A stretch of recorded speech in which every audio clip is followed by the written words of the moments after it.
Obviamente tiene que utilizarse esto. El problema no lo va a decir. Tú ya de por sí tienes que saber que si quieres resolver el ejercicio, con esto es. Porque si no lo utilizas, no vas a llegar a la respuesta.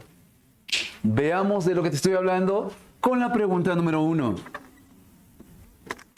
La 1 me dice, la suma de los tres términos, la suma de los tres términos de una sustracción es 600. Calcule el sustraendo si es la mitad de la diferencia. Si el sustraendo es la mitad de la diferencia, a la diferencia le ponemos X. Si el sustraendo es la mitad, claro, podemos evitar esa fracción. Si sabemos que el sustraendo es la mitad de la diferencia, a la diferencia le ponemos 2X. Cosa que al sacarle mitad, me quedaría solamente X. Ahora, no hay más datos, ahí acaba el texto. Lo único que me quedaría por usar sería esa frase. Pero para utilizarla adecuadamente, ¿qué necesito? Profe, ¿faltan datos? No. Lo que falta es aplicar esto. Mira, como le dije hace un momento, el problema menciona los elementos de la sustracción. Entonces hay que utilizar su fórmula. Por fórmula sabemos que el minuendo menos el sustraendo es igual a la diferencia. Pero hace un momento hemos visto que la diferencia se puede interpretar como 2X. Y el sustraendo es X. Como eso se vuelve negativo, al trasladarse al otro extremo, se vuelve positivo y se va a sumar. Y me va a quedar que el minuendo sería 3X. Eso es lo que nos conviene utilizar acá. Y al utilizarlo, ya podríamos aplicar fácilmente eso. ¿Cierto? Si la suma es 600, veo que la suma ahí da 3X. 6X. Como la suma es 6X y por dato la suma es 600, el 6X igual a 600 y obtendríamos que X vale. Y esa es la respuesta, porque eso pide el problema. El problema pide que calculemos cuánto vale el sustraendo. Ojo, esto sigue siendo planteo de ecuaciones, entonces no debemos desentonar, tenemos que seguir con esas ideas que aprendimos desde la primera semana. ¿Te acuerdas que habíamos hablado acerca de un método de planteo tipo colegio? Y el método de planteo que tenías que llevar. Y en ese planteo que tú necesitas, es necesario utilizar la menor cantidad de incógnitas. Y esa sería la jugada para esa pregunta, ¿ya? Así se tendría que desarrollar. Hablemos ahora acerca de la multiplicación. Recordemos sus elementos. Tengo por acá 5, que al multiplicarse por 3, sabemos que el resultado es 15. Ayúdame. En el caso de la multiplicación, ¿con qué nombre se le conoce el primer término? Multiplicando. Él es el multiplicando. El número 3. El que multiplica es el multiplicador. Muy bien, estás recordando. ¿Con qué nombre se le conoce el resultado? Producto no. Producto. Cada uno se va a representar por una letra. Y hemos dicho que la idea es utilizar la inicial de su nombre. El problema es que ambos empiezan con M. Generalmente el multiplicando es mayor, por tanto llevará la M mayúscula. El multiplicador, M minúscula. El producto, P. Esta fórmula se obtiene entonces a partir de ello. Igual que hace un momento, si un problema habla acerca de los elementos de la multiplicación, obligatoriamente es con esto. Y si mal no recuerdo, un problema que utilizaba, esto viene en el último examen de admisión. Un ejercicio con esta fórmula se desarrollaba. Si es que el problema habla de los elementos, obligatoriamente se utiliza la fórmula que lo relaciona. Y para la multiplicación con ella es. Ahora, en forma así conjunta, al 5 y al 3 se le conoce como factores. En forma conjunta son los factores de la multiplicación. ¿Ya? Una referencia no vaya a ser que nos hablen de eso y no sepamos qué es. Ahora nos queda la última, la bonita de la fiesta, la división. ¿Por qué es la más bonita? Porque es la más interesante de todas. Tiene más detalles, tiene más casos. Ella te va a hacer sufrir. Si hablamos de división, hay dos tipos para iniciar. La división exacta y la división inexacta. ¿Cuándo se habla de división exacta? Y no me digan cuando el recibo es cero, ¿ah? Porque los agarro a cabezazos ahorita. Residuo se dice porque queda algo. Y si tú me dices residuo cero, ¿algo estaría quedando? Te estarías contradiciendo. No, cero no es, cero es nada. Vamos a reforzar y resaltar más adelante que residuo cero no existe. Profe, pero así me han enseñado para división exacta. Te han estafado. Para que una división sea exacta, se debe verificar que el resultado tiene que ser un número entero. Así de sencillo. Para una división exacta no se debe de hablar de residuo. Ahora, ¿cómo se le conoce a cada elemento en una división? A ver, si hablamos del 15, ¿con qué nombre se le conoce al 15? Dividendo. Dividendo. El número que divide es el divisor. Muy bien. Y el resultado, cociente. Tomemos una letra para cada uno de ellos. La inicial de su nombre. Como el dividendo es mayor, mayúscula, muy bien. El menor, minúscula, ok. Cociente C. Aunque en los libros le ponen Q, y no me digas que no sabes por qué le ponen Q. ¿No te han dicho? ¿No sabes? Yo tampoco. Solo sé que le llaman Q. Ya. Y a partir de ello se obtiene esta formulita. Ojo, ¿cuándo debo de utilizar esta fórmula? ¿Cuándo? Cuando una división es exacta. Genial. Pero el ejercicio no te dice, esta división es exacta. No te va a decir. ¿Sabes cuándo utilizas esa fórmula? Cuando el problema en ningún momento menciona la palabra residuo. Porque por criterio, si es que el problema no habla de residuo, se asume que la división es exacta. Y se trabaja con esto. ¿Está bien? Si lo dice, bacán, ¿no? Si el problema dice, la división es exacta, bacán. Pero he visto problemas de exámenes pasados, donde no especifica, pero se utiliza. ¿Ya? Si no te habla de residuo, con ella es. Ahora, hablemos de la división inexacta. ¿Sabes que hay dos casos? La división inexacta por defecto y la división inexacta por exceso. La división por defecto y la división por exceso. Comparemos y veamos qué características tiene cada una de ellas.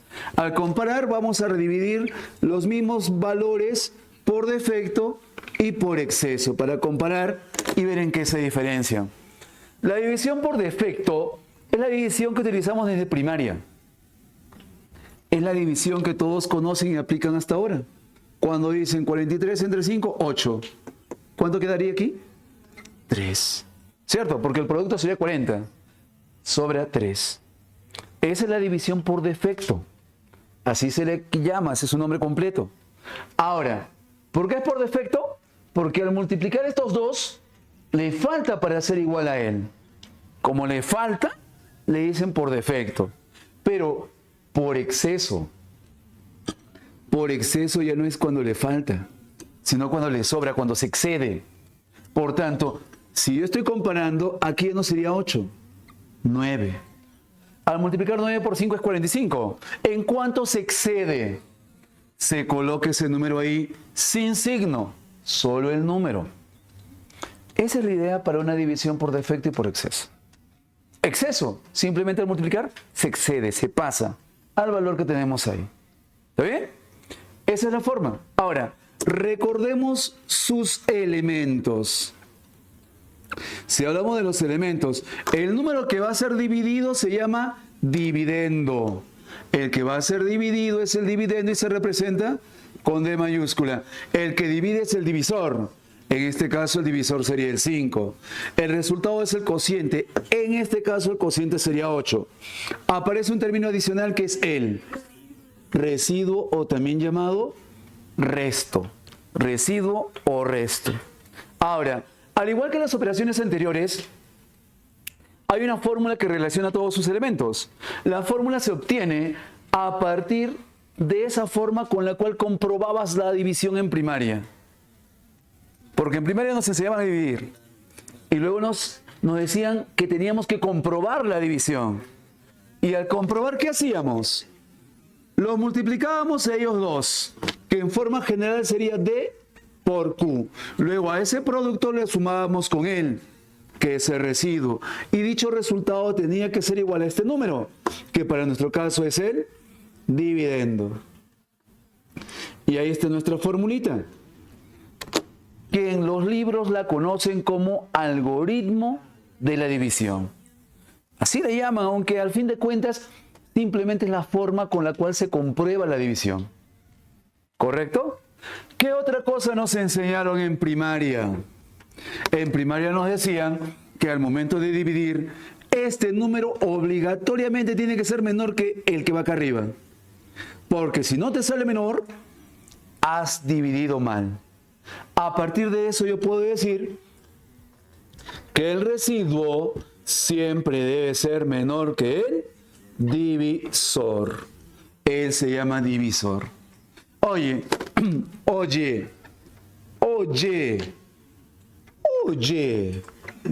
si el residuo es menor que el divisor, ¿cuánto es lo máximo que puede dar como residuo en una división?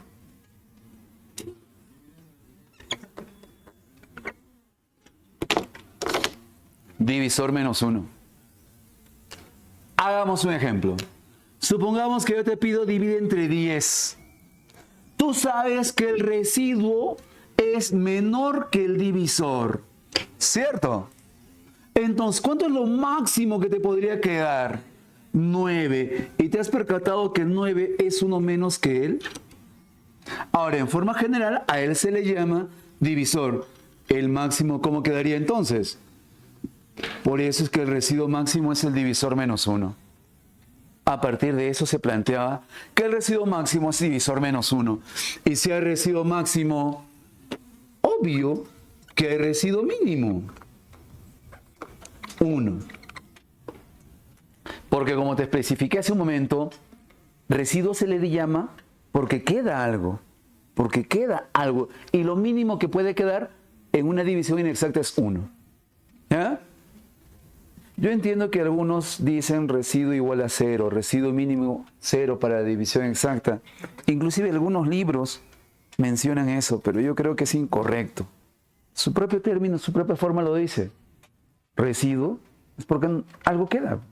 Si le pone 0, no habría sentido. Ahora, ahí queda esa división. Falta una pequeña cosita adicional. Si tú comparas las divisiones, te darás con la sorpresa de que ellos son iguales, porque al comparar va a ser el mismo número que va a ser dividido y el mismo número que va a dividir. Pero como observarás, el cociente cambia. El cociente antes era 8, ahora es 9. O sea, eso se cumple al comparar. En la división por exceso, el cociente siempre debe ser 1 más, solamente 1 más que el cociente por defecto. Segunda observación que podemos resaltar. Si hablamos de residuo, vemos que el residuo por defecto es mayor que el residuo por exceso. Pero hay casos donde el residuo por exceso es mayor. Inclusive hay casos en donde son iguales. Para poder diferenciarlos, se sugiere que si el problema especifica el tipo de residuo, se le ponga un pequeño subíndice. R sub D, residuo por defecto, y R sub E, residuo por exceso. Ojo, solo se utiliza ese subíndice cuando el problema especifica el tipo de residuo. Ya que si el problema no especifica nada, simplemente dice residuo y punto, se asume que es una división por defecto y con esto se debe trabajar. Ahora, si es que el problema especifica, ¿habría una fórmula en particular que deba de utilizar? Sí. Observa bien los ejemplos que hemos mostrado. Aquí el resultado es 3. Aquí es 2. Súmalos. 5. 5. Entonces, esta última fórmula indica que al sumar el residuo por defecto con el residuo por exceso, el resultado tiene que ser obligatoriamente el divisor. ¿A dónde quiero llegar con esto? Mira, yo sé que tú eres muy hábil. Si tú ves un problema donde el ejercicio especifica el tipo de residuo, obligatoriamente es con esto. Porque es la única fórmula que hay. Con esto se trabajaría. ¿Cierto? Y si no especifica, ya sabes qué hacer. ¿Correcto? Te dije, es la más bonita. Porque a comparación de las otras, ella la tiene más grande. La parte teórica. La parte teórica. ¿Cierto? Habla bien, habla bien. Ahora, apliquemos todo esto que hemos aprendido a los ejercicios. Veamos el problema número 2. En la pregunta número 2, el ejercicio me dice, en una división inexacta el dividendo es 98, el cociente es 10 y el residuo es máximo. Hay el divisor. Habla de división y no especifica el tipo de residuo. Solo dice que es inexacta. Dibujas ese simbolito, porque la idea no es plantear la ecuación directamente. La idea es que ordenes tus datos primero. Y para eso dibujas ese esquema. Me dice que el dividendo es 98. ¿Tú sabes dónde va dividendo? Exacto. Ahí. No. Ahí no. Ahí nada más. Ahí nada más. Luego me dice que el divisor, el cociente es 10. El cociente va debajo de esa línea. Debajo de esta rayita, ahí va el cociente. 10. Luego me dice que el residuo es máximo. Sabemos que el residuo va aquí. Y por dato me está diciendo que él debe ser máximo. Sabemos que el residuo máximo es de menos 1. Si el divisor es D, el residuo máximo es D menos 1. ¿Cierto? Porque D es el divisor. Con eso ahí el problema está completo. Me pide hallar el divisor, me pide hallar D. Ahora, ¿cómo lo hallo? Ahí le aplico la fórmula. Porque si menciona a los elementos, obligatoriamente tiene que aplicársele la fórmula. Y ya la conoces. Dividendo, en este caso 98, es igual al divisor D por el cociente 10 más el residuo. Y el residuo en este caso es... El problema ya fue. Ya fue. 91 pasa sumando, 1 pasa sumando, 99 me quedaría, 10D más D, 11D, le saco onceava. Y ya está resuelto tu problema. Se acabó. Como te das cuenta, estaba facilísimo. ¿Cierto? Solo era ordenar bien la información, conocer nada más lo que se requería, ¿no? Ojo, hey, la teoría no está en el libro, ¿ah? ¿Por qué? ¿Por qué? Te dije inocente. ¿Por qué? Para que copies, pues hijo, para que copies. No, profesor, ¿por qué va a copiar, profesor? Cuando copias, refuerzas más lo que has aprendido. Vamos. Hey, pregunta 3. La pregunta 3 me dice, hallar un número que dividido entre 62 da un cociente igual al residuo por defecto, siendo este igual al residuo por exceso.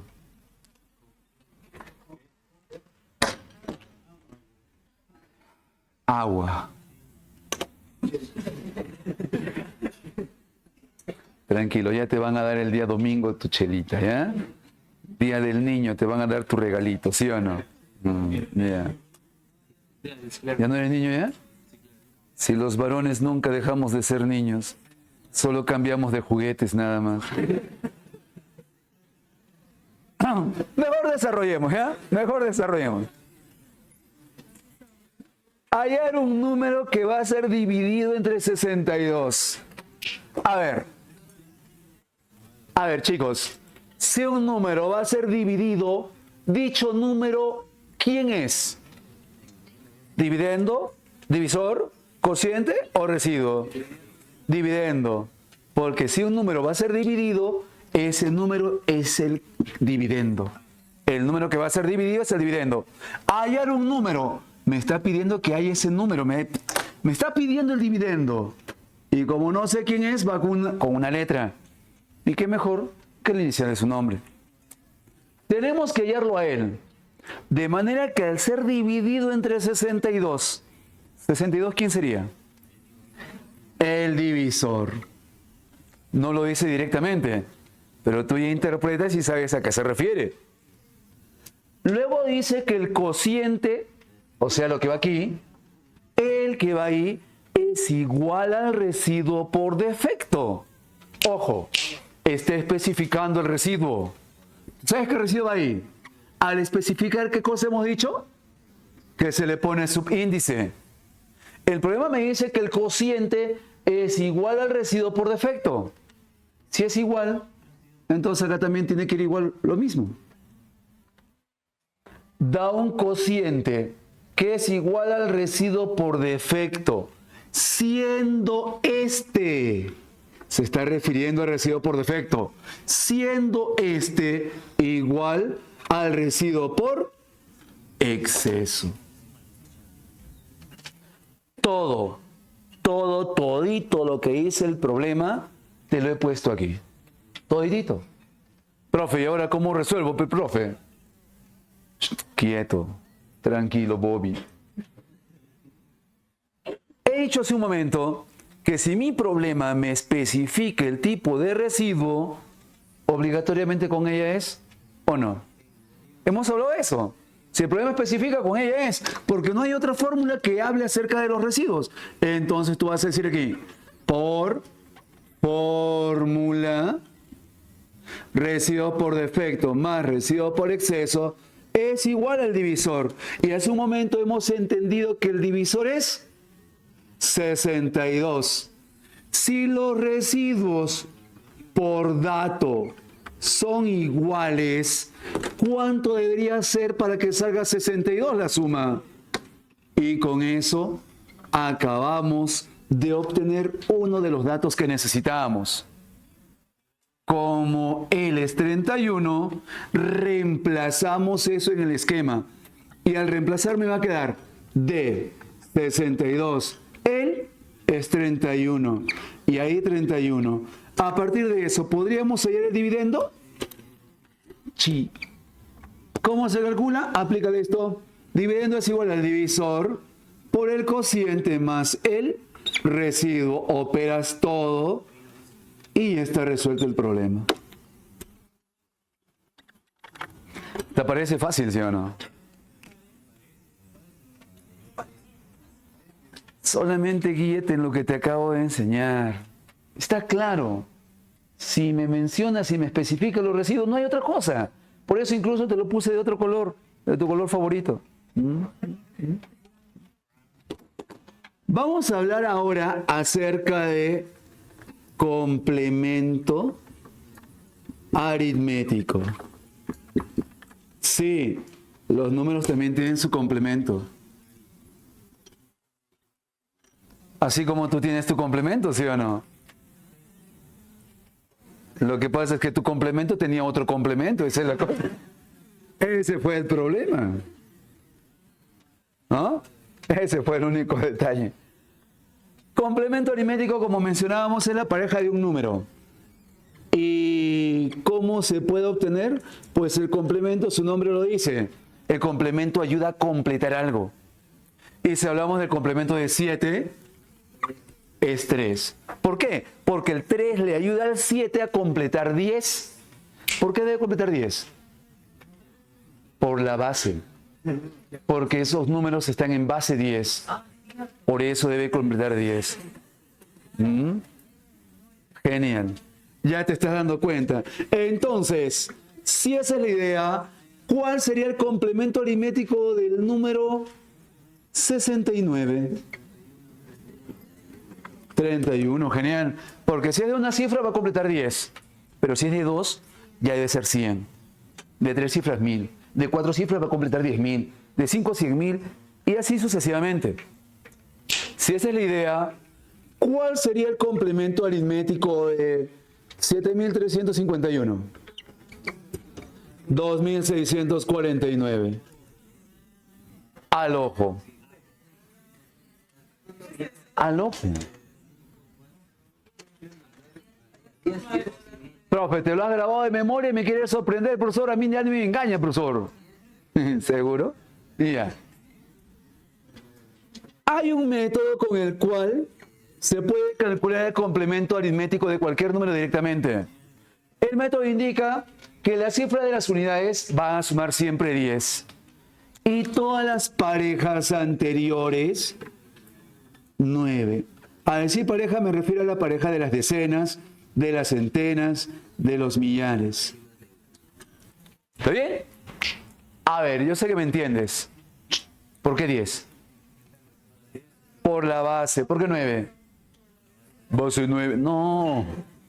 Es la base disminuido en 1. ¿Está bien? ¿Sí? Ahora, hay que tener cuidado con esto. Es un método muy útil, pero por ahí como que te puede traicionar como ella. A ver, yo sé que eres hábil. Complemento aritmético de 666, pero con 2 ceros al final.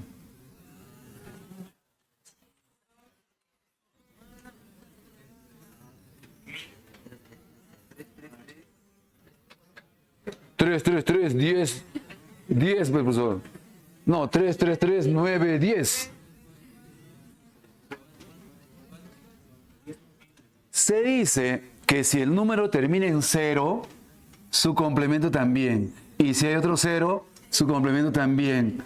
Ojo, el que debe sumar 10 sería ahora él.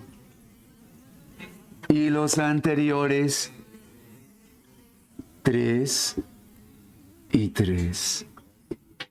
¿Está bien? ¿Sí?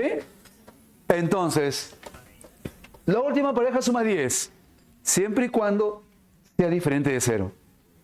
Pero si es 0, termina en 0, y la que suma 10 es la primera cifra diferente de 0.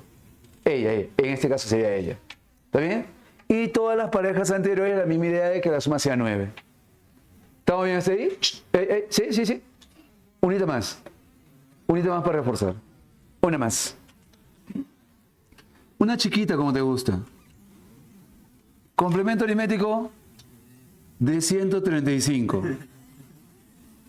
en base 8.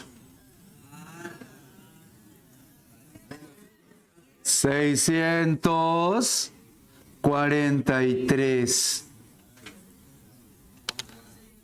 Porque los últimos suman la base y los anteriores uno menos de la base. Entonces, complemento aritmético también te pueden pedir en otra base. ¿Ya? Ten cuidado, ¿ah? No te vayan a hacer la jugada.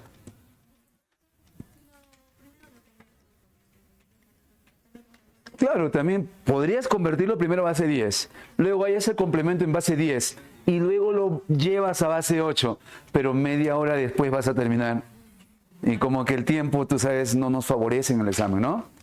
Pero también, con eso, si no me crees, si crees que te estoy engañando, compruébalo con eso. ¿Ya? Verifícalo. ¿Ya? Profesor, entonces, ¿ese método es todopoderoso? No. El detalle es que esto funciona para la mayoría de ejercicios, pero no para todos. Si es que este método no funciona, aparece el plan B. Aquí está el plan B. Complemento aritmético de 7351. Atento a. Lo que vas a hacer en este caso es empezar escribiendo el número 1. Siempre 1. Ahora, cuentas cuántas cifras hay por acá. Ves que hay 4 cifras. Entonces a ese 1 le agregas 4 ceros. Al haber 4 cifras, debe de haber 4 ceros. Luego a esto le restas lo que está ahí adentro. Puedes restar. El resultado es lo mismo que está acá arriba. Profe, pero me voy a demorar más. Sí, pero si esto no funciona, no hay de otra. Esa sería la forma alternativa para poder desarrollar el ejercicio. He visto textos, he visto libros, he visto otras formas, pero todas las formas alternativas que creas que van, se reducen a una de estas dos. Por tanto, yo te sugiero que te aprendas ambos métodos y nada más. Porque lo demás es lo mismo que está aquí. ¿Ya? Solo visto de otra manera. Verifiquemos cómo es que se utiliza esto en los ejercicios. Vámonos con la pregunta número 4. Ella me dice, si complemento aritmético de ABAC es igual a ABA, AY, A más B más C. A ver, complemento aritmético de ABAC es igual a ABA. Me piden hallar A más B más C. A ver, razona conmigo. ¿Cuál de los dos métodos sería más favorable? El primero. O sea, tu primera opción sería ella. Si ella ya no quiere, recién te vas con la otra. Con la otra forma de resolver. ¿Ya? También. ¿Listo? ¿Me entiendes? ¿Me dejo entender? Yeah. Bacán. Entonces, ¿podría utilizar el primer método? Sí, porque puedo formar parejas. Hablando de las unidades, como se supone que ese valor es diferente a 0, entonces ellas dos deberían de sumar 10. Y si van a sumar 10, me queda mi primera ecuación. C más A igual a 10. Correcto. Me voy con la otra pareja. A y B. ¿Cuánto debe sumar ello? 9. ¿Me sirve? Sí. Aquí le escribo. A más B igual a 9. Seguimos con la siguiente pareja. También 9, porque solamente la última es 10. Todas las anteriores 9. Entonces sería B más A 9. Pero B más A es lo mismo que A más B. Por tanto, esa pareja está redundando. No me sirve. No es necesario escribirla. Me voy con la última pareja. Profesor, no tiene pareja, profesor. El que no tiene eres tú. En este caso, se le coloca 0. Porque 0 a la izquierda no tiene valor. Oye, ¿te acuerdas en colegio? Cuando tu profe te decía, Lucho, tu examen. 8. Profesor, pero... Ah, perdón, me equivoqué. 0,8. Pero era lo mismo, ¿no? Por eso, si le agregamos 0 a ese lado, sigue siendo el mismo número. ¿Y con qué objetivo le agrego 0? Exacto. Es como tu pareja imaginaria. Exacto. Exacto. Ya me estás entendiendo. Ya me estás entendiendo. Ahora, si es de 0, ¿cuánto debe ser A para que salga esto? Entonces A valdría 9. Y si A vale 9, reemplaza 9 ahí. B sería 0. Si A vale 9, reemplázalo ahí. C sería 1. ¿Y cuánto es A más B más C? 10. Oye, parece broma, pero es cierto. Tu primera opción sería ella. Si ya no puedes resolver con ella, recién procedes a este paso. porque con esto es más fácil de resolver. ¿Ya? Con esto es más sencillo. Vamos a reforzar la idea con la pregunta 5. En la pregunta 5 el ejercicio también me habla de complemento aritmético. Solamente que hay que plantearlo, dice, hay un número de 3 cifras tal que su complemento aritmético sea el triple del número. Hay que hallar un número de 3 cifras, como no sé quién es, ABC, así se le plantea. Tal que su complemento aritmético, al decir su complemento aritmético, se refiere al complemento aritmético de dicho número. Dice que su complemento aritmético debe ser igual al triple. Sabemos que triple es multiplicar por 3. Triple de dicho número. Triple de dicho número. Me pregunto, ¿en este ejercicio me convendría el primer método? No. ¿Por qué no? Por culpa de él. Por culpa de él.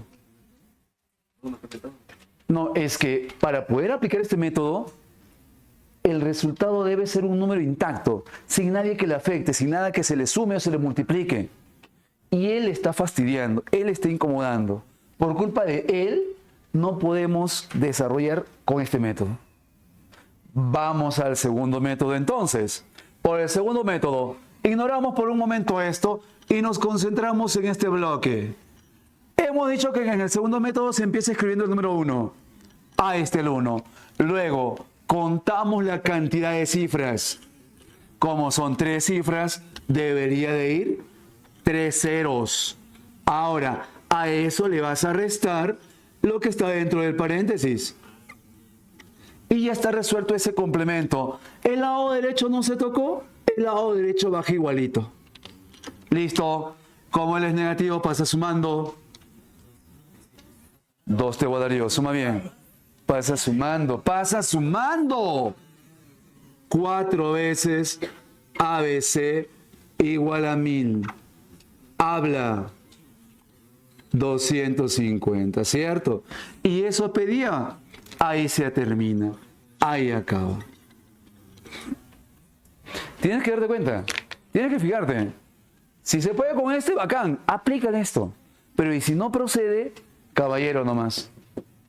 Profesor, y si no se puede con ninguno de los dos, falso. Siempre se puede desarrollar con uno de ellos. Siempre, siempre, siempre. Muy bien. Esa es la parte de complemento aritmético. Bueno, esto ya lo habías entendido, no es necesario. Bueno, yo lo borré también. Ahora, me voy a adelantar ligeramente a la pregunta número 11. ¿Por qué? Porque en esas preguntas vamos a ver lo que se le conoce como métodos operativos. Métodos operativos. ¿Cuáles son esos métodos operativos? Yo sé que tú los reconoces, algún momento te habrán enseñado. El famoso método del cangrejo. Por ahí vamos a empezar. O ya sabes ya. Primer ciclo. Muy bien, papá, muy bien. Aprovechalo entonces. Ya. Entiende la idea.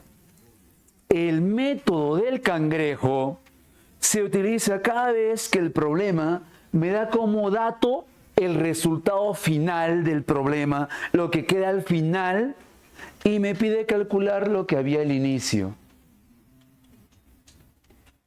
Más o menos como lo que sucedió con tu ex. Sabes cómo terminó todo y te pones a recordar cómo inició, dónde paraban, dónde la conociste, a quién se la quitaste. Todo eso para recordarnos, ¿sí? Esa idea. La misma forma es el cangrejo. Vamos a verificarlo. Pregunta 11.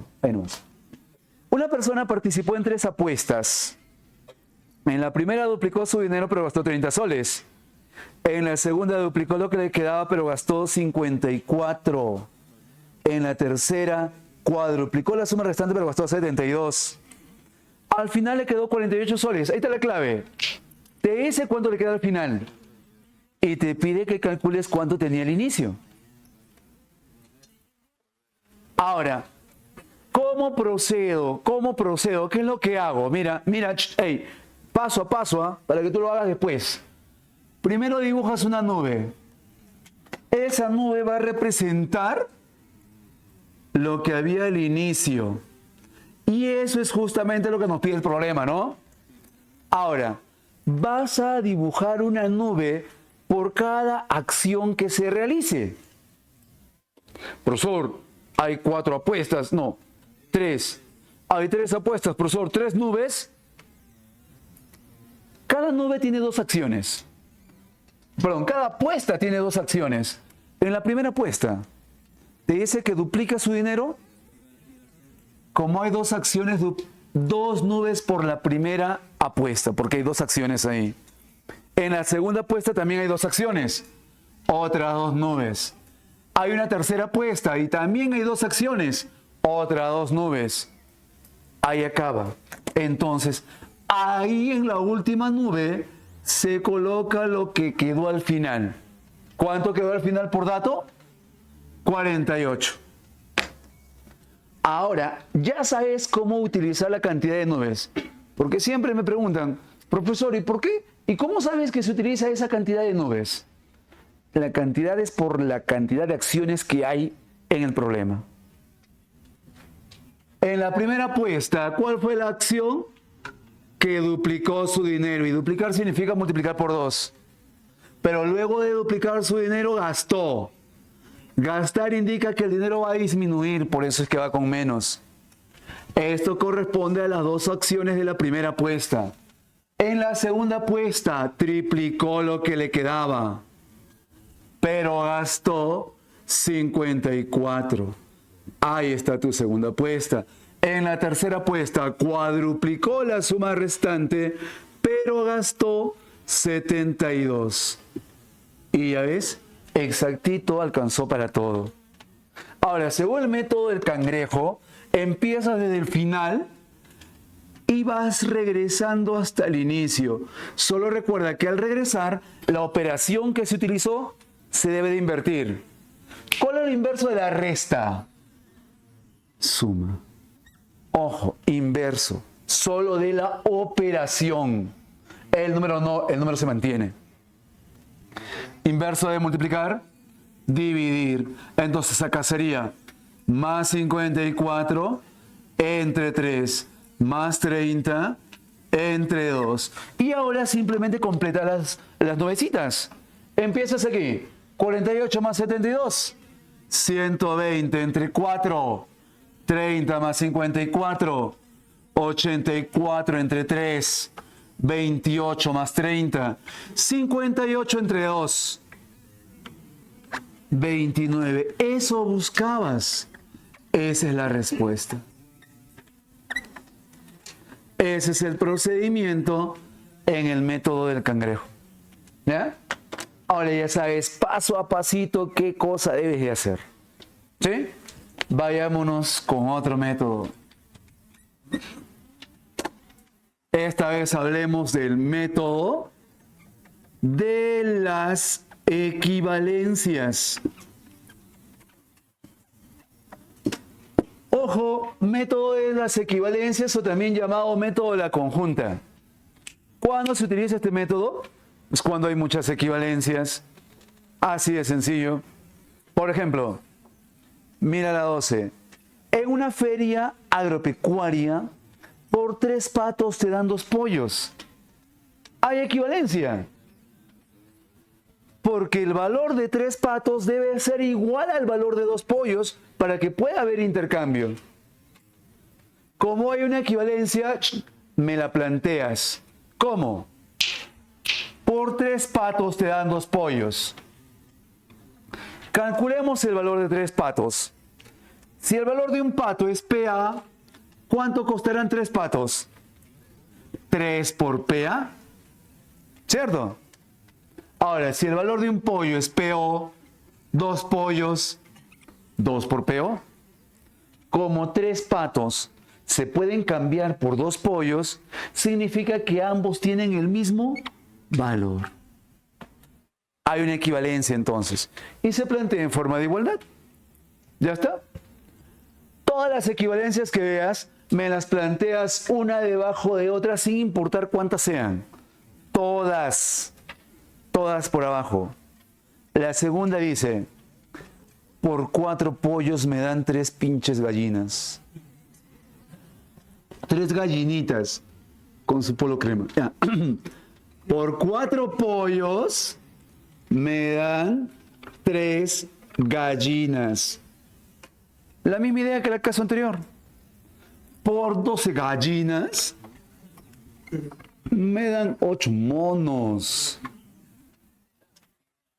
Me dice luego que 5 monos cuestan 150 soles. Igual, 5 monos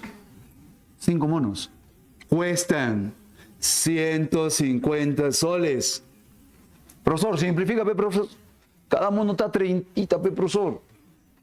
Por el momento no simplifiques nada. Sigue planteando todo, sin importar cuánto salga, plantea. Porque incluso la pregunta se debe plantear. La pregunta nos dice, ¿cuánto tengo que pagar para adquirir 5 patos? El cuánto tú sabes que es una cantidad que no se conoce. Por tanto, se plantea con X. ¿Cuánto tengo que pagar para adquirir 5 patricios? Todo, hasta la pregunta. Una vez que me la has planteado, lo único que vas a hacer aquí es trazar una línea y todito, no es sumar, es multiplicar. Eso es lo especial de esto. No es suma, es multiplicación. Ahora, cuando tú multiplicas te vas a dar con la sorpresa de que por el lado izquierdo empiezas con 3 patos por todo lo demás. Y por el lado derecho, toda la multiplicación termina en 5 patos. Si es multiplicación y te va a quedar patos a cada lado, patoaba, claro. Y si sabes que se va a simplificar, porque ya has visto este tipo de situaciones, mejor no escribas nada por acá y aprovechas y simplificas aquí. Patoaba. Pero solamente puedes sacar patoaba. Pollada no, polloaba. Polla es otra cosa. Gallina aba, mono aba. Y como está simplificando, y también se puede hacer eso con los números, el 5 se puede simplificar, el 3, e incluso podría sacar cuarta, 2, cuarta, 3, tercia, 1, tercia, 50, mitad, 1, mitad, 2, mitad. Al final solo me quedó X. Y por acá, y ya está resuelto tu problema. El que menos decía, profesor, 5 ecuaciones. ¡Ah, somare, profesor! Eso va a ser muy largo y peludo todavía seguro, profesor. Pero justamente por eso es que se aplica ese método. Y ojo, no es suma, es multiplicación. ¿Qué cosas tienes en tu mochila, no?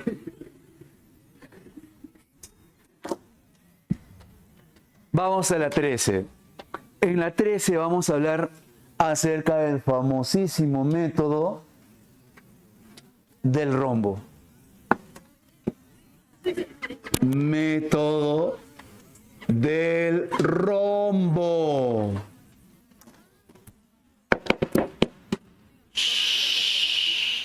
Atentos, por favor.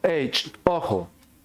En el método del rombo, generalmente un problema me habla acerca de 2 tipos de animales. Conejos y gallinas es lo más común. Pero ojo, ¿solamente cuando te hablan de 2 tipos de animales se aplica?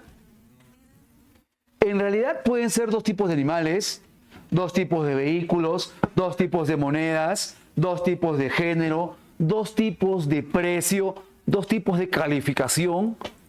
Siempre debe haber 2 tipos de algo. Pero aparte de eso, el problema te tiene que dar como dato 2 totales. Obligatoriamente 2 totales. así como en la pregunta número 13. El problema me habla acerca de una granja donde se cuentan en total 260 patas y 80 cabezas. Te hablaba de eso. El problema siempre me va a dar como dato dos totales. 260 patas y 80 cabezas. ¿Cuál de esos dos valores es menor? El menor se coloca al inicio. Mira, mira, mira. Ahí. Ahí colocas el 80. Y el otro total al final. Repito. El problema me debe dar como dato dos totales. El menor de ellos va al inicio y el otro al final. Ahora, arriba y abajo, ¿qué colocamos? Colocamos la diferencia que hay entre dichos animales. Si hablamos de conejos y gallinas, ¿en qué se diferencian? ¿En el número de cabezas o el número de patas? Patas, debido a que los conejos tienen 4 y las gallinas. Esa diferencia que hay se utiliza uno arriba y otro abajo. Ellos van uno arriba y el otro abajo. El orden depende básicamente de lo que quieras calcular. Por ejemplo, ¿qué te gustaría calcular? ¿Gallinas o conejos? Conejos. Si tú quieres conejos, ese número 4 va abajo.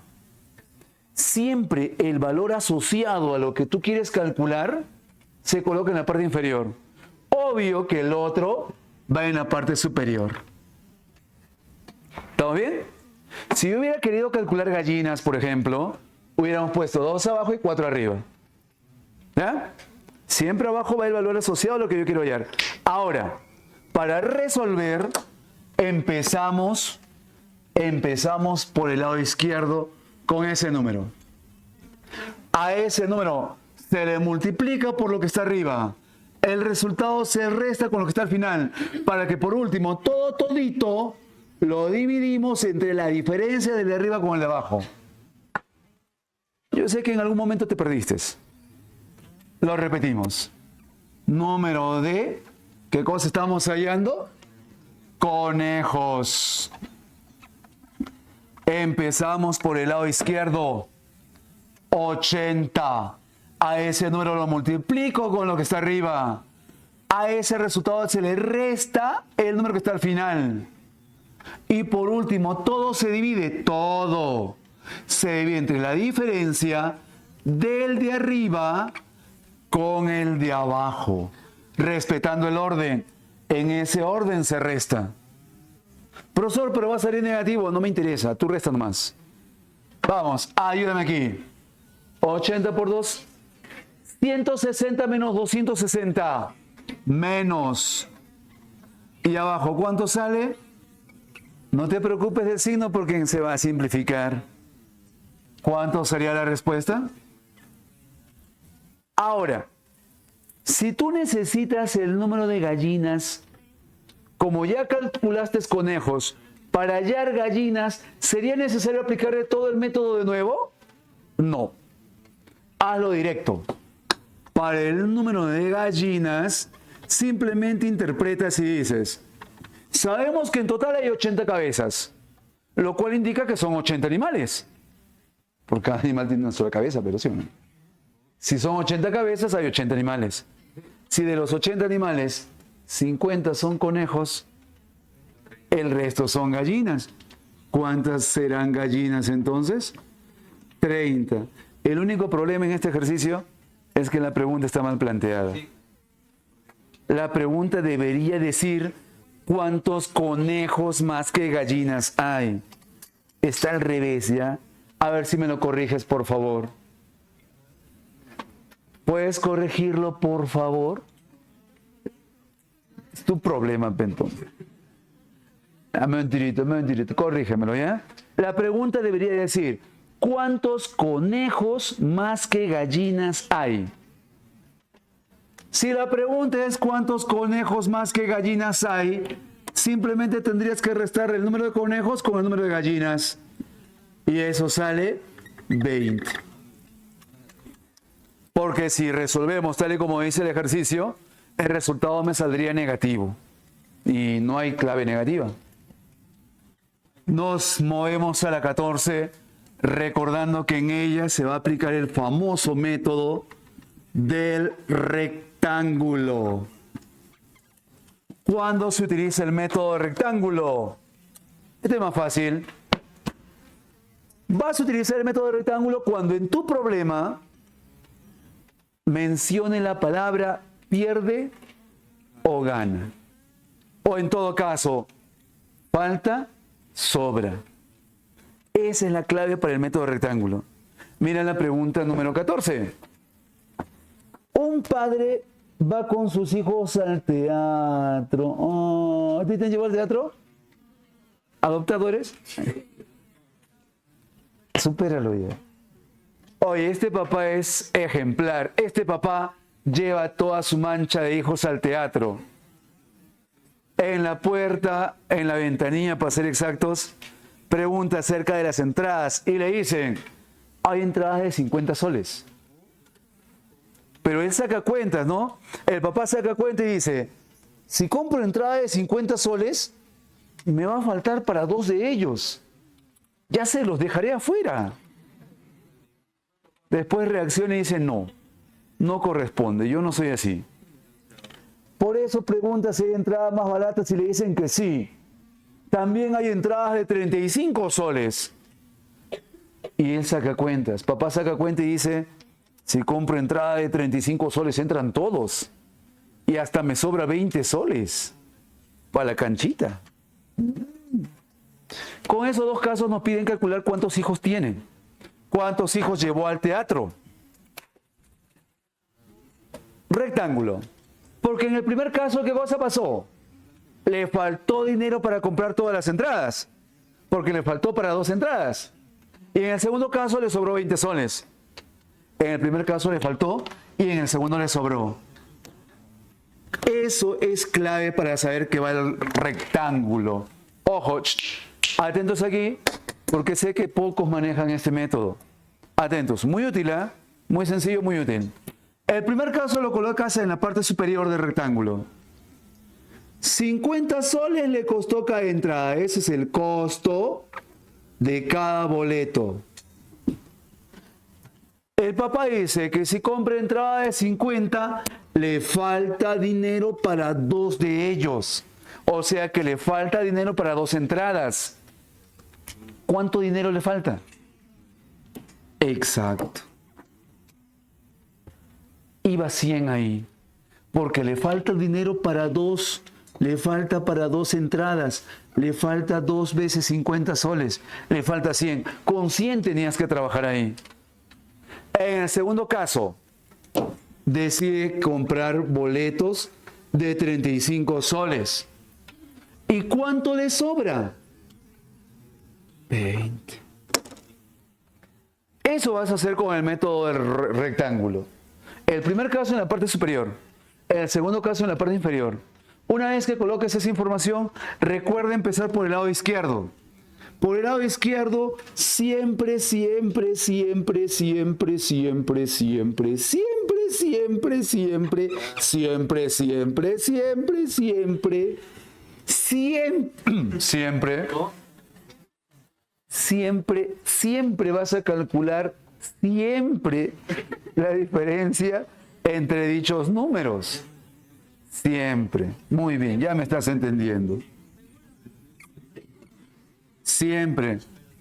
Claro, como lo que te dijo ella. Siempre vamos a estar juntos. Siempre. Y ya sabes qué pasa. Siempre. Ahora, el problema es por el lado derecho. Por el lado derecho, no siempre. Aquí está el problema. Para ellos, a veces se suma y a veces se resta. Para este caso, se suma. Se suma. ¿Cuánto se le suma? Te explico por qué. Según el método de rectángulo, en el lado derecho se habla de lo que pierde, de lo que gana, de lo que falta, de lo que sobra. Si tú sabes, si tú observas que un caso es falta y el otro es sobra, o tal vez al revés, en ese caso, dichos datos se suman. Pero, si tú observas que en ambos casos es falta o en ambos casos es sobra, ahí se resta. Ahí se resta. Por eso es que yo puse una letrita por acá. Esa letrita me hace ver que son diferentes y eso me ayuda a recordar que se debe sumar. Por eso es que puse esa letrita ahí, ¿no? Para recordar nada más. Una vez que calculas estos dos números, lo que se hace a continuación es dividirlos. Y al dividirlos, obviamente, es el mayor entre el menor. 120 entre 15. Todos sabemos que eso sale 8. Ahora, ¿qué cosa representa ese 8? Tengan cuidado, ¿ah? Ese justamente es el error muy frecuente que se comete, ¿no? Hey, para saber qué cosa hemos calculado, quiero que recuerdes qué cosa representa ese número. El costo de cada boleto. Si yo sé el costo de los boletos, ¿qué me falta conocer para hacer la compra? ¿El número de hijos? Si voy a comprar boletos, y sé el costo de los boletos, ¿qué me falta saber de los boletos? ¿El precio? Ya sabemos acá el precio. Si conocemos el precio, ¿qué me falta? La cantidad. Entonces lo que acabamos de calcular es la cantidad de boletos. Porque se está hablando.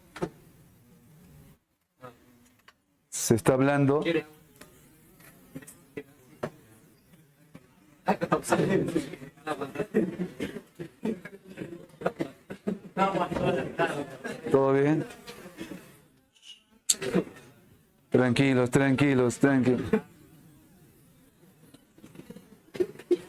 Ya, cálmate. Parecería que tú te has caído, parece. Cálmate, ¿ya? ¿Estamos bien? ¿No?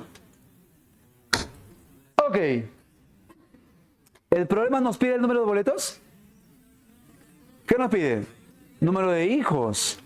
Oye, ¿cuál sería el número de hijos entonces? Correcto, porque recordemos que los 8 boletos incluyen al boleto del papá. ¿Cierto? Si esos 8 boletos, uno es del padre, hay 7 boletos para los hijos. Por tanto, 7 hijos llevó el papá al teatro.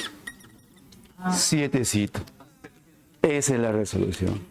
Hey, ojo. Algo que resaltar. Estos 4 métodos son solamente una referencia. Hay algunas variaciones, modificaciones o detalles que se le agregan. El día lunes en seminario vamos a desarrollar las variantes de estos, los más detalles que se puedan presentar, porque esto es algo seguro en un examen. E incluso se puede realizar por planteo. Por cuestiones de tiempo yo no lo hago acá. En seminario lo voy a especificar todo eso, ¿ya? Porque recuerda que tenemos que hacer poleas y todavía nos queda una parte de 4 operaciones. ¿Está bien? Hasta ahí tenemos una referencia, que es lo que nos alcanza para la clase. Por eso es obligatorio que ustedes participen al seminario, ¿eh? No sé por qué no vienen. Vámonos a la pregunta Vámonos a la pregunta número 6. O volvamos por ella, ¿ya? Problemas diversos. Así les llamo. H. ¿Por qué? Escúchame. De la pregunta 6 a la pregunta 10, que son las preguntas que dejamos hace un momento, corresponden a preguntas que básicamente se resuelven por interpretación, que ya no requieren planteo ni nada de lo que hemos visto antes. Veamos la pregunta número 6. Me habla acerca de 2 personajes, un tal Alex y un tal Luis. El problema menciona que Alex tiene 40 monedas, por eso 80 monedas, 80, habla bien, 80 monedas de 5 soles. Para eso sí son tromes, ¿no? Ya. Suéltenme ya. Si tiene 80 monedas de 5 soles, tendría en total 400 soles. ¿Cierto? Luis, Luchito tiene 110 monedas de 2 soles. ¿Cuánto dinero hace eso? 220 soles. Ojo, no lo decía, pero es necesario y por eso se ha ido calculando ya. A partir de esa información, el ejercicio dice, ¿cuántas monedas deben de intercambiarse para que ambos tengan la misma suma de dinero? Si yo quiero que ambos tengan la misma suma de dinero, primero tendríamos que saber cuánto dinero tienen. Y eso es lo que hemos calculado. Segundo, si quiero que ambos tengan la misma suma, Alex, ¿cuánto dinero le tendría que dar a Luis?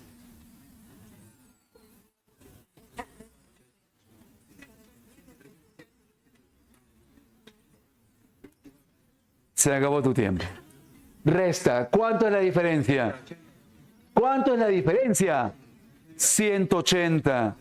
Sácale la mitad. Sácale la mitad. 90. 90 soles le debe dar Alex a Luis. Y ojo que no me estoy inventando el 90. ¿Has visto cómo lo he obtenido? Profe, ¿pero por qué? Alex tiene más dinero que Luis. Ya. Alex tiene 400, Luis solamente 220. Observo que Alex tiene 180 soles más. ¿Cómo se obtenía eso? Restando. Ahora, si yo quiero que ambos tengan la misma suma, Alex solamente le va a dar la mitad de este dinero. Porque con esto se va a quedar y al darle la mitad, ambos tendrían la misma cantidad, ¿o no? Y ahí ambos tendrían la misma cantidad. Por eso es que primero lo resté para obtener esto y luego le saqué la mitad, porque esa la mitad es lo que le debe dar. Solo son operaciones fundamentales, las 4 operaciones. Sí, pero no me dice el problema. Yo debo de entender por qué se le aplica. Por eso se le llama problemas diversos. Se resuelve solamente utilizando eso. Pero ahí no acaba el problema. Luis tiene que recibir 90 soles de Alex y así ambos tendrían la misma suma de dinero. Pero ojo, no es que Alex le dice a Luis, Lucho, toma 90 soles y ahí se acaba todo. Tiene que suceder eso, pero intercambiando monedas. Ese es el detalle, porque el ejercicio dice, ¿cuántas monedas deberán intercambiarse para que eso ocurra? Y ahí empiezo analizando de forma unitaria y digo, número de intercambios de monedas. Si solamente hay un intercambio, ¿cuánto dinero recibe Luis?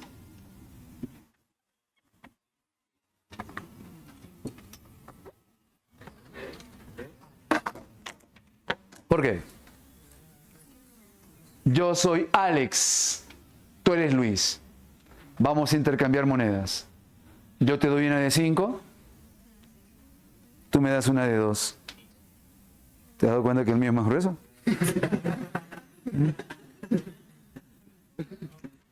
Yo le he dado una de 5. Él me dio una de 2. Su moneda de 2 se la convertí en una moneda de 5. En un intercambio. ¿Cuánto dinero estaría recibiendo? 3 soles. Porque su moneda de 2 se la cambié por una moneda de 5. Su dinero estaría aumentando en 3 soles. Si por un intercambio...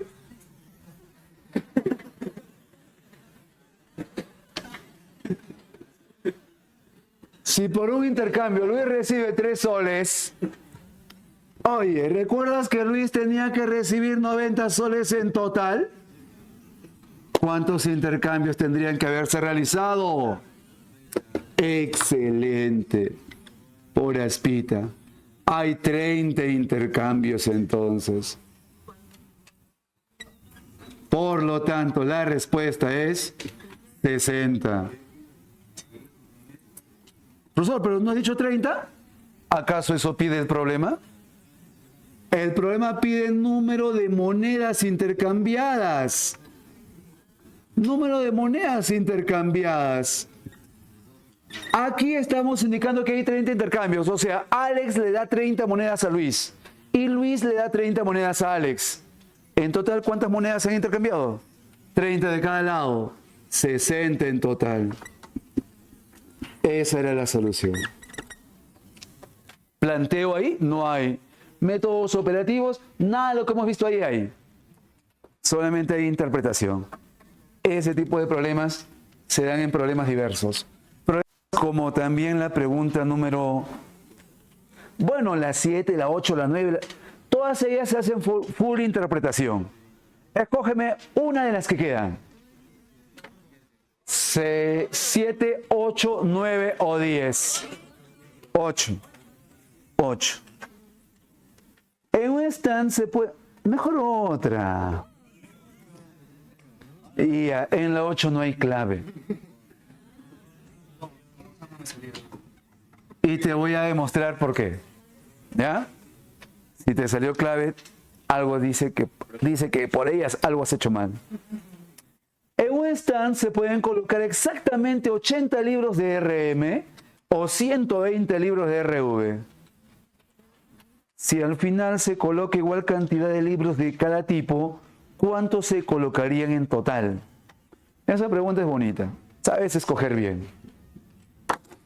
A ver, razona conmigo. Tengo un stand. No sé cuál es la longitud del stand. Solo sé que ahí pueden entrar 80 libros de RM. Pero en ese mismo stand puedo colocar 120 libros de RV. ¿Cuál es más grueso? Tú sabes, Iván.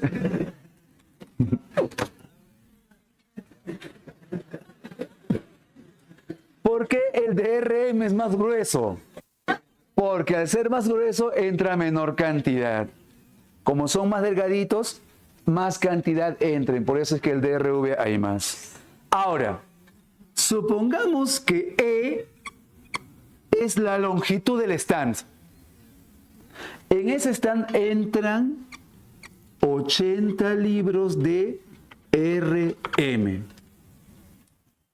Esto representaría el ancho de un libro.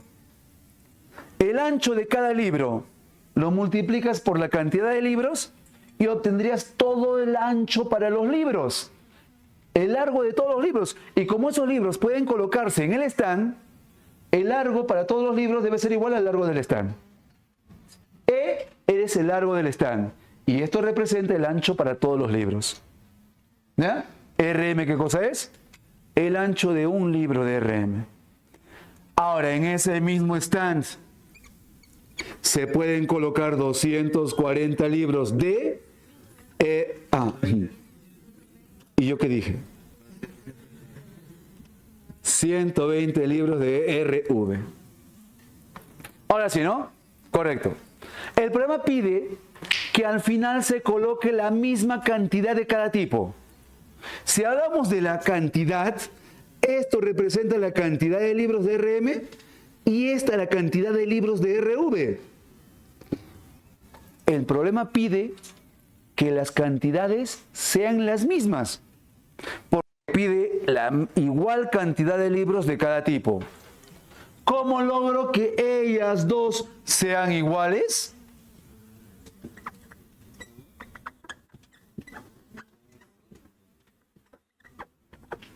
¿Por qué?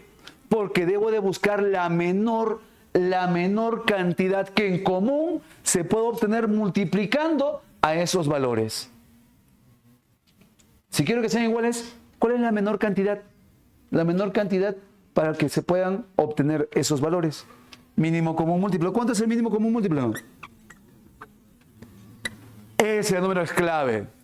Ahora yo te voy a preguntar, mira, si quiero que él se convierta en 240, ¿por cuánto hay que multiplicar? Por 3, ¿cierto?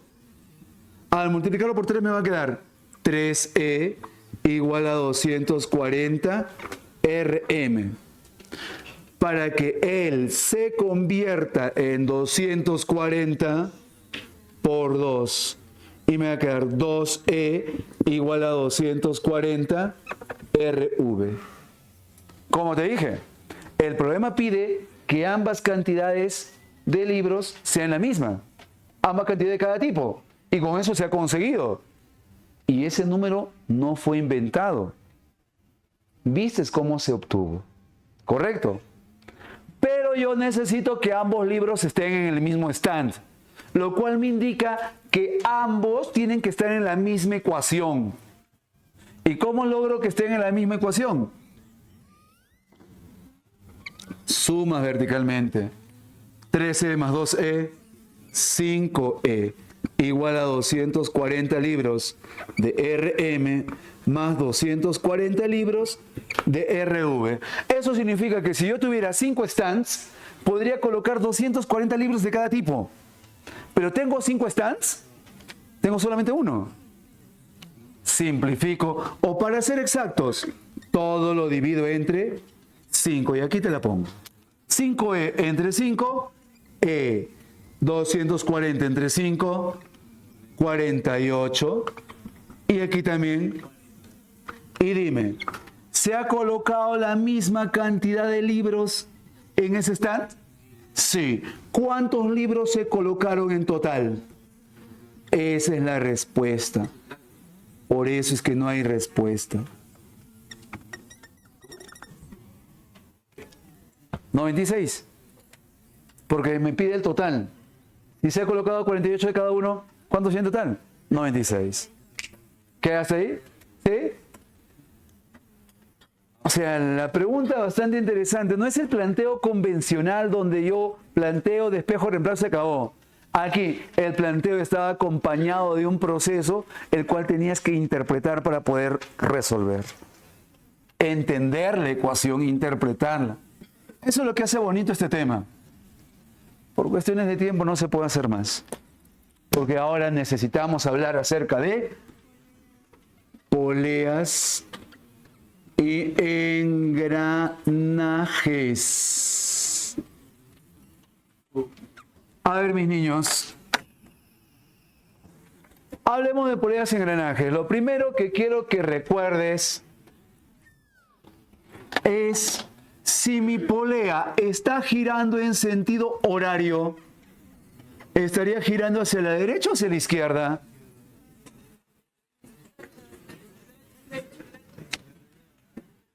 Derecha. Ese es el criterio que debo de asumir. Así está dispuesto. A eso se debe repetir. Y obviamente, en sentido antihorario, sería un giro hacia la izquierda. Correcto. Hey. Ahora, si hablamos de giros, los giros se transmiten. Hay dos tipos de transmisión. Transmisión directa, en donde el giro se mantiene, y transmisión cruzada, en donde el giro cambia. Fácil de resaltar, fácil de ver. ¿Habrá algún otro caso de transmisión directa?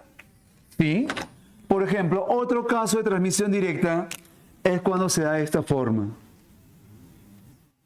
Cuando ambas poleas están en el mismo eje, atravesadas como anticucho. Ahí está. Si están en el mismo eje, giran en la misma dirección. Un caso alternativo de transmisión cruzada es cuando está en contacto, cuando hay contacto entre ellas. Ahí también el giro cambia. Ahí también cambia el giro. ¿Ok? Hay más casos de transmisión directa, más casos de transmisión cruzada, pero estos son los fundamentales. Lo demás, ya siguiendo el criterio o siguiendo la forma de transmisión en cada punto de intersección, se puede detallar fácilmente. Quedemos con esto para resolver la pregunta número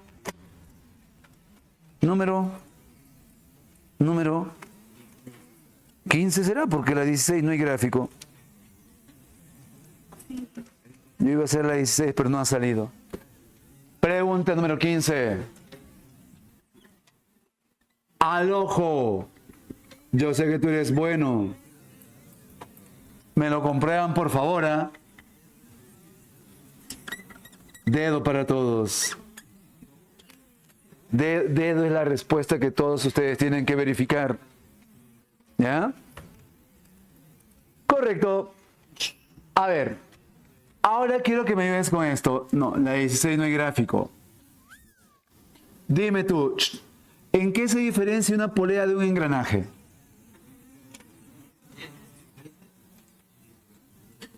El engranaje tiene dientes y la polea, chimuela es. Ya, parece broma, pero es cierto. Esa es la idea. En engranajes hay dientes, hay pequeñas cositas que sobresalen que son los dientes. Ahora, mi pregunta sería, si yo tengo dos engranajes, ¿quién tiene más dientes? ¿La grande o la pequeña? Si hablamos de número de dientes, ¿quién debe tener más dientes? ¿El engranaje grande o el engranaje pequeño? Grande, porque al ser más grande tiene más perímetro. Y al tener más perímetro, más espacio para los dientes. Más grande, más dientes. Pero, ¿quién gira más rápido? La pequeña. Así son las pequeñas, son más rápidas. ¿Sí? Las poleas o engranajes. ¿Eh? Ahora, a partir de aquello que me acabas de mencionar, se obtiene una relación. Una relación. La relación se va a escribir de esta manera. Ojo, en el caso del pequeño, número de dientes de la pequeña multiplicado por el número de vueltas de la pequeña es igual al número de dientes de la grande multiplicado por el número de vueltas de la grande. Esto es lo que se utiliza. ¿Y por qué te digo relación? Porque en algunos textos dicen la relación entre el número de dientes es igual a la relación del número de vueltas. Es lo mismo. Es lo mismo. Si tú aplicas Espita, te sale lo mismo que está ahí. Y generalmente con esto es lo que se trabaja. Por eso es que se escribe de esta manera. ¿Ya? Por eso es que se plantea de esta manera. Ahora verificamos. La pequeña. O el pequeño, porque es engranaje, ¿no? El engranaje pequeño tiene menos dientes por ser pequeño, pero da más vueltas. Y compensa menos dientes con más vueltas. Igual hay una compensación grande. Al ser grande tiene más dientes, pero da menos vueltas. Por eso es que la fórmula vale, la fórmula cumple. Y es más, esta fórmula es tan útil porque también se puede utilizar en poleas. Pero, profe, ¿cómo voy a utilizar esto en poleas si poleas no tiene dientes? Porque D significa dientes. Oye, ¿cómo podemos utilizar esto en poleas? Simple. En vez del número de dientes, utilizas el radio. O sea, si es que tu problema fuera con poleas, en vez del número de dientes, utilizas el radio de la polea. O en todo caso, si no se puede con radio, con diámetro. He visto problemas que utilizan esto. También es válido. Ahora, sabemos que V es número de vueltas. En vez de vueltas, ¿qué dato alternativo puedo utilizar? Ángulos. Sí, por ejemplo, he visto problemas que dice, si la pequeña gira 100 grados, ¿cuánto gira la grande? Pues el valor del ángulo lo utilizas donde dice número de vueltas. Ahí se utiliza. ¿Está bien? Incluso podrías utilizar eso que se llama RPM. Revoluciones por minuto. ¿Qué cosa es una revolución? Una vuelta. Aquí te está diciendo ¿Cuántas vueltas da la rueda en un minuto? A eso se refiere RPM. ¿Cuántas vueltas da en un minuto? ¿Ya? Ahora, hey, me nace una pregunta. Acabo de mencionar que esta fórmula se puede aplicar en poleas. La pregunta es, ¿se puede aplicar en cualquier problema de poleas? ¿Funciona para todo tipo de problemas de poleas? No. ¿En qué caso se puede aplicar? Esa sería la pregunta ahora. Se puede aplicar, atentos, esto no te especifica en los libros. Si tú ves un gráfico como este, puedes aplicárselo. Si tú ves un gráfico como este, e incluso si el gráfico fuera este, se puede aplicar en cualquiera de ellos. Y ahí está el dilema de muchos hace un par de ciclos atrás. ¿Por qué? Porque en un examen de admisión vino, pero con este gráfico. Y muchos pensaban que necesitaban una fórmula adicional. Y era lo mismo que estaba acá. Tengan cuidado, ¿ah?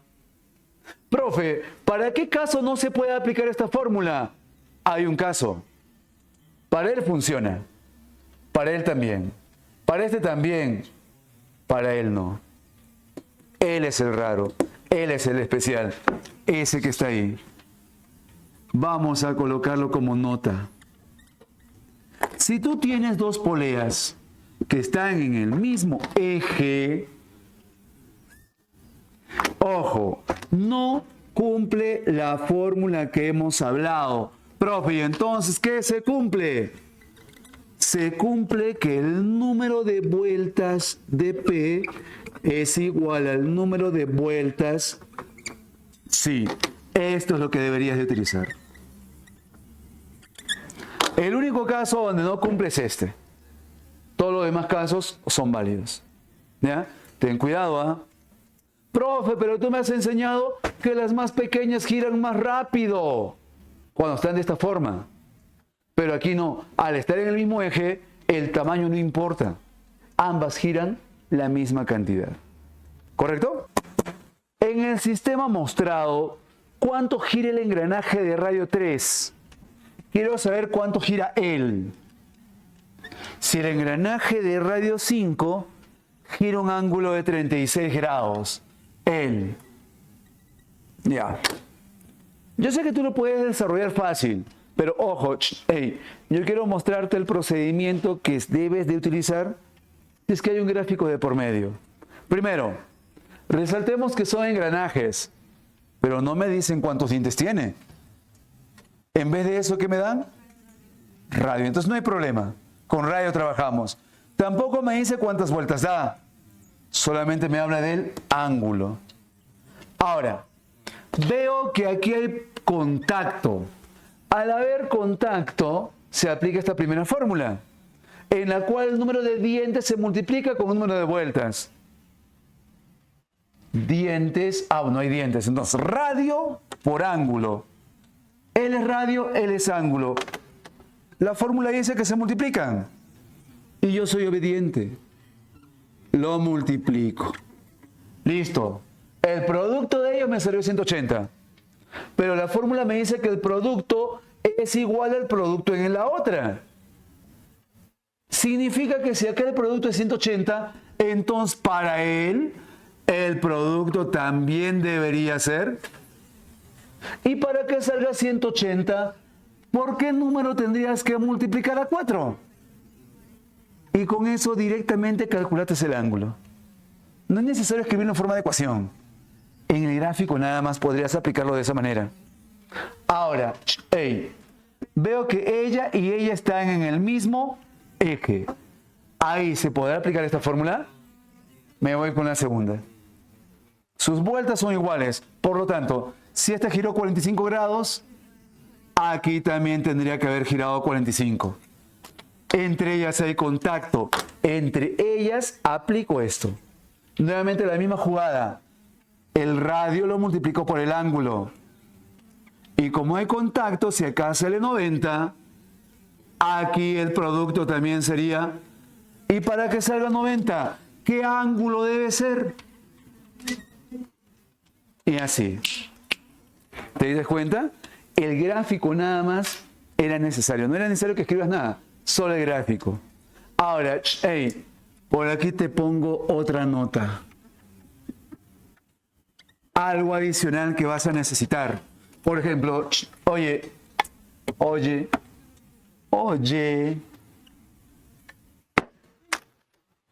Si yo tengo una rueda de radio R que está girando en sentido horario, ¿cómo puedo asegurar que la rueda ha dado una vuelta?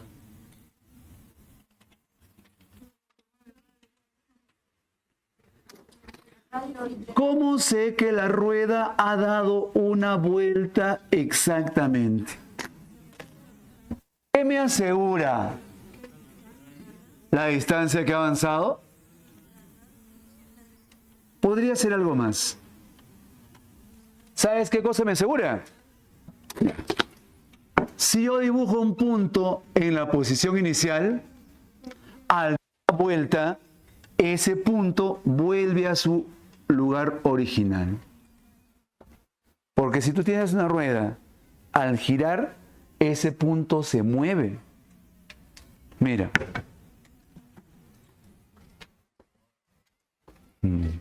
Préstame un ratito. Gracias. Entonces, dibujemos un punto aquí. Punto P. ¿Ya? Ahí está. Ahí está en la base. Si esto va a girar, el punto se va a mover. En algún momento va a estar por arriba. ¿Cierto? Va a avanzar. Y en algún momento el punto P nuevamente va a estar abajo. ¿Cierto? En ese caso se dice que ha avanzado una vuelta completa.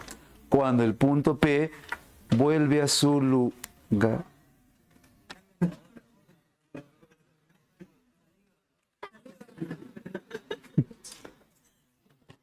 No reniegues, ¿ah? No reniegues. ¿Ahora me entiendes a qué me refería? Al dar una vuelta, ese punto se mueve. Pero si vuelve a su lugar original, ha dado una vuelta completa. Pero eso no es todo. Hey, hay algo más que necesitamos resaltar. ¿Qué más? Una rueda, al dar una vuelta, obligatoriamente la distancia que avanza es un perímetro. ¿Qué distancia avanza una vuelta? Un perímetro, o sea, 2pi por radio. En una vuelta siempre avanza el perímetro de la rueda. Uno solo. Con esa idea, fácilmente se puede resolver la 19 y la 28. Yo considero que la 28 es más interesante. ¿Ya? ¿Se puede o quieres la 19? La 28, no seas goloso. 1. La otra la haces tú. Vamos por aquí. Voy a representar todo lo que dice el problema para que entiendas mejor la idea, ¿ya? Acá hay una rueda que se está moviendo en sentido horario y me dice por dato que la rueda tiene 4 dm de radio. ¿Qué cosa es dm? Diámetro. ¿Sería correcto decir 4 diámetros de radio? ¿Qué cosa es cm? Centímetros. dm es decímetros. Esta rueda tiene 4 decímetros de radio. O sea, por dato, eso vale 4. La rueda tiene un puntito U dibujado en la parte superior, ¿cierto? Esa rueda va a girar hasta llegar a la pared del otro extremo. Pero al girar, el punto U toca 4 veces el suelo. El punto U al inicio está en la parte superior. Voy a suponer que aquí es la primera vez que toca el suelo. Por aquí, hey, la segunda vez que toca el suelo. Por aquí, la tercera vez que toca el suelo. Y supongamos que aquí es la cuarta vez que toca el suelo, ¿ok? O sea, yo estoy alargando un poquito el gráfico, estoy representando gráficamente todo lo que dice el problema para que captes mejor la idea de solución. Listo. Una vez que esto ocurre, el problema lo que pide es calcular L. L corresponde a la longitud que hay entre las dos paredes. En otras palabras, eso es L. Y eso es lo que el problema pide. Esta es la pregunta 28. ¿Ya? Ojo, todo lo que dice el problema lo he planteado ahí gráficamente. Ahora, hey, en un momento hemos dicho esto. Si hay un punto y al girar veo que el punto vuelve a su ubicación, indica que aquí la rueda ha dado una vuelta. Y acá ese punto vuelve al suelo. Nuevamente veo que es una vuelta. Aquí también ocurre lo mismo. El problema es en esta parte. Si está en el original y vuelve a su mismo sitio, es una vuelta. Pero si está en la parte superior y baja, solamente es media vuelta. Criterio, pues, ¿no? Si él da toda la vuelta, una vuelta. Y si da más, media vuelta, ¿va? Ahora, en una vuelta, ¿qué distancia avanza? Un perímetro. Por dato, la rueda tiene radio 4. ¿Cuál sería su perímetro? El perímetro sería 2pi por 4, o sea, 8pi. Si en una vuelta avanza un perímetro, significa que esta distancia es 8pi. Aquí también hay una vuelta, 8pi. Aquí también hay una vuelta, 8pi. Pero acá solamente hay media vuelta. Claro, la mitad nada más. 4pi. ¿Y ya? Ah, espérate. Quiero calcular L. ¿Te has percatado que para calcular L falta este pedacito? ¿Quién sería ese pedacito? El radio. El radio. Y de forma similar observaría que aquí también es el mismo radio. ¿Cierto? Ahora sí, ya lo tengo todo. Entonces, para calcular L, ¿qué cosa haría? Simplemente sumo 8 más 8 más 8 es 24 más 4, 28pi más 4 más 4 más 8. Sácale cuarta, factoriza y te va a quedar de esta manera. Esa era la solución para ese problemita. ¿Ya? Chicos, ahí tienen en resumen lo que requieren para poleas, para engranajes y para 4 operaciones. Solamente queda practicar. ¿Ya? Creo que hemos avanzado bien. Ahí lo dejamos, ahí terminamos.